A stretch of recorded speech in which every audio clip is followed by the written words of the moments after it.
Can you be a gay Christian? Part 5. Well, we've looked at a lot of background. We have looked at some of the foundations for sexuality found in the Old Testament. We've looked at what the Old Testament has to say about homosexuality. And so where you really want to go, I think first you want to go to the person of Jesus Christ, which we looked at in a previous video. I think it is in number 3. You want to see what Jesus had to say about sexuality. And now you can look at what the rest of the New Testament has to say. The passages I'm going to share with you are unambiguous. But what advocates of gay Christianity try to do is reinterpret traditional, and I would say scholarly interpretations. They try to put words in the Bible. They try to put interpretations there that do not exist. These are what some gay activists will call the clobber passages of the Bible. They call them that because there's really no comeback from them. There's no ambiguity at all in what either the Old or New Testament have to say. I think the most unambiguous passage to look at is Romans chapter 1. It's easy to remember. You can go immediately there. I think Matthew 19, where Jesus speaks about one flesh relationships, and Romans chapter 1, those are probably the two easiest places to go. And that's exactly where I would take someone. Because sometimes they'll say, well, the Old Testament talks about homosexual relations between men, but what about women? Well, here you go. Let's look at what it says.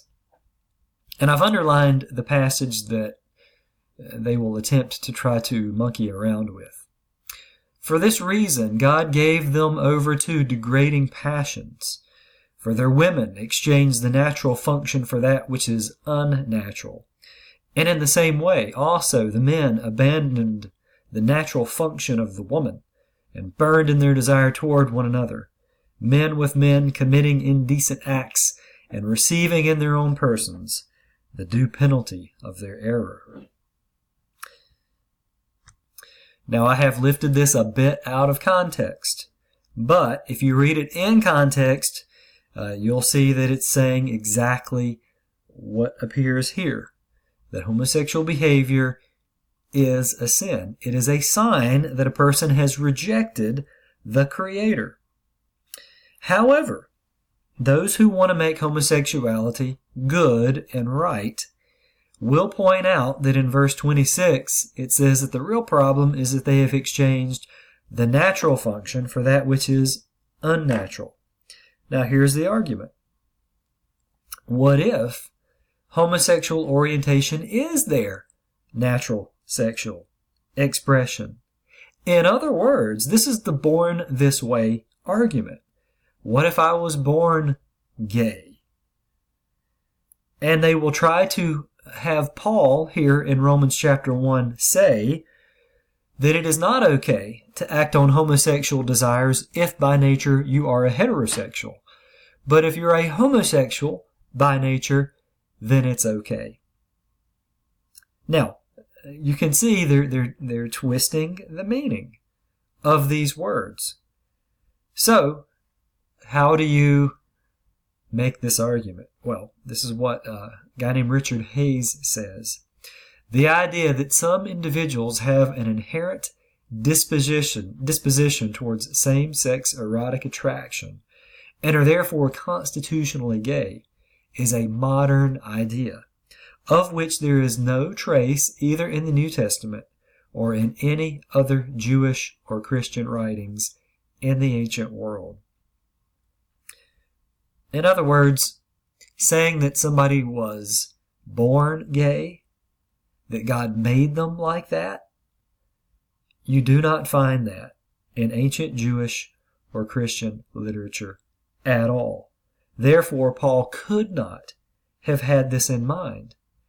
And so what you really need to do, if a person makes this claim, they need to show you evidence that this other point of view was even out there. In fact, I think it's always good to say, would you please show me where in Christian or Jewish writings homosexual activity is ever portrayed as a good thing? because it's just not there. And so let me reiterate with this. Here's what this guy, Richard Hayes, is saying. Placing the idea of sexual orientation into the words of ancient writers like Paul is what's known as historical anachronism. It's where you take something that's modern and you read it into the past. It's kind of like the old play Julius Caesar, where in Shakespeare's play, at one point, there is a clock that's used as a metaphor. I don't remember exactly how, but a clock comes into play. That is a historical anachronism because clocks did not exist when Julius Caesar was alive. And in the same way, the idea that people are born gay or that there is such a thing as a sexual orientation, that is a modern invention. Could not possibly be what Paul had in mind. So, here's another attempt. Another argument is, well, unnatural means current convention or current custom. In other words, Paul is saying you shouldn't engage in this behavior because it's not current convention or current custom. But it leaves open the possibility if it becomes current convention or current custom in your society, then it would be okay. And here is what they would use to make their case. And this is not a bad argument. 1 Corinthians 11:14 says, "Does not the very nature of things teach you that if a man has long hair, it is a disgrace to him?" And so the argument would go, well, Paul said that it was morally wrong to have long hair if you were a man. But we now accept that that was just a cultural phenomenon and not something that's expected of all people at all time. And so homosexuality also has changed. Well, society's view of it has changed with the times. And so now we need to accept it and say that it's not morally wrong. In the same way that we no longer say that long hair for a man is morally wrong. We don't say that because culture has changed. Heck, even our dress code at school has changed. Here's the problem with this view. It's the context. It's the context of Romans chapter 1. Romans chapter 1 begins with, since the creation of the world. Paul is speaking in Romans chapter 1 of universals. He is not talking about a local custom. He's not talking about community standards. He's talking about universal issues. And in this case, he's talking about sexuality. He's talking in Romans 1 about how all humanity has rejected God. And one of the ways that you see that rebellion against God is homosexual behavior. He is not talking about current custom. All right, here's another clobber passage. 1 Corinthians chapter 6, verse 9, and I think it includes 10, and then 1 Timothy 1:10. These are also known as clobber passages. And here's why. 1 Corinthians chapter 6, verses 9 through 10 says, "Do you not know that the unrighteous will not inherit the kingdom of God?" I always ask my students, what does that mean? It means the unrighteous will not go to heaven. It means they will not live in God's kingdom. They will go to hell. They will be separated from God for all eternity. Do not be deceived, neither fornicators, that's any sex outside of marriage. I happen to think it probably applies more to prostitution, but the word fornication is any. That's sex outside of marriage, and it's typically between people who are not married. So neither fornicators, nor idolaters, nor adulterers. All right, that's sex between people who are married but not with their spouses.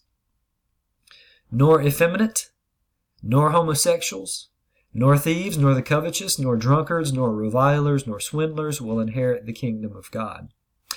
Now let me pause here and say, these verses are not saying that if you've ever done these things, that you will not inherit the kingdom of God. What they are saying is that if this is a practice of yours, if this is a part of your lifestyle, it is evidence that you are not a saved person. You are not a righteous person. You've not been redeemed by the blood of Christ, because you're engaging in activities that God abhors. You are disobeying Him actively, unrepentantly. And so these are ways to distinguish. You can tell if a person is not among the elect or the saved, or however you want to say it. You can tell that a person is lost if this is what they do. Now, here's how they try to reason this away. That word effeminate is the word malakoi in Greek, which can be translated male prostitute. It's a male who allows another male to penetrate. I'm sorry, that's the only way that I can tell you. I know that's unpleasant to think about, but that's what effeminate means in that case. It's a male who takes the female role in a sexual relationship. And it could be a male prostitute, because that's what they did. But there's also this word homosexuals. And that is the word arsenokoite, which in the NASB, which I have here, says homosexuals. I think the NIV says homosexual offenders. The English Standard Translation kind of puts effeminate and homosexuals together and just says men who practice homosexuality. But here's the argument, that what Paul meant here was homosexual prostitutes and pederasty, not homosexuals in general, because that word arsenokoite can mean men who had sexual relationships with boys. Now, I'm sorry that I have to expose you to this kind of goings-on, but that's what was happening in the Greek and Roman world. So how do we resolve this issue? Joseph Goodell, who wrote one of the articles I talked about up front, says this: virtually every Greek lexicon, however, including all of the standard English ones, has understood these words, especially arsenokoite, to be referring to homosexuality. Art and Gingrich lexicon says malakoi refers to persons who are, quote, soft, effeminate, especially of catamites, men and boys who allow themselves to be misused homosexually. Likewise, arsenokoites means a male homosexual, pederast, sodomite. So how do we know what it means? How do we know how Paul is using it? Well, another quote. We also find these terms in classical Greek literature, sometimes applied to obviously gay persons. As well, if Paul were only condemning certain types of homosexuality, he would certainly have specified this. Instead, he used a term directly based on the Greek Septuagint. That is the Greek Old Testament. Translation, he used the Greek Septuagint translation of prohibitions against homosexuality in Leviticus. Do you remember when we looked at Leviticus 18 and 19? In the Greek Old Testament, those practices that are forbidden use the word arsenokoite. And in those passages in Leviticus, it just means homosexuality in general. It's not specifying man-boy relationships.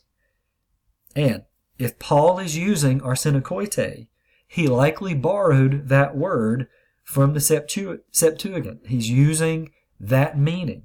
It's most likely. And so here's the conclusion we arrive at. Paul most likely used arsenokoite to mean homosexual behavior in general, not specifically pederasty. Pederasty is man-boy relationships. In the Septuagint, the Greek Old Testament, arsenokoite has been used to describe general homosexual behavior. Leviticus 18:22 and 20:13. Therefore, Paul most likely had this definition in mind when he wrote 1 Corinthians chapter 6, verses 9 through 10, and 1 Timothy chapter 1, verse 10. So there you have it. Those are the arguments. Can you be a gay Christian? Well, if your definition of gay Christian is active practicing homosexual, the answer is no. Can you have gay feelings and be a Christian? I think the answer is yes. Some people will disagree with me on that. But in the same way that heterosexuals can be tempted toward wrong relationships, so can others be tempted toward homosexual relationships. The only proper place for sexual expression is marriage between a man and a woman for life.